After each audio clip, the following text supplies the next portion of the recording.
Magandang araw mga kagabay, ngayon po ay July 15, 2025, araw po ng Martes. Paririnig po natin sa ating ebanghelyo na nagagalit ang ating Panginoon. Kanino? Sa mga taong nakasalamuhan niya, sinikap niyang turuan tungkol sa pagbabalik loob at pagsunod sa kalooban ng Diyos. Subalit, hindi po sila tumalima. Hindi nila pinakinggan si Jesus at higit sa lahat, hindi nila sinunod at isinabuhay ang kanyang mga turo. Kaya, kumbaga, lungkot na lungkot si Jesus. Kaya nagkaroon din ng galit sa ating Panginoon. Ito po'y napakagandang paalala sa atin. No, sa tuwing tayo ay hindi sumusunod sa mga aral at turo ni Jesus, ang unang nasasaktan ay walang iba kundi ang Panginoon.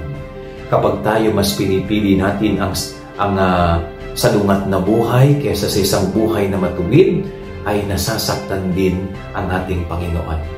Kaya sana po patuloy tayo magsikap kahit hindi madali, mahirap, pero sana magsikap tayo na magawa natin at sundin ang kalooban ni Jesus. Yan ang ating gabay aral ngayong maghapon. God bless po sa inyo lahat.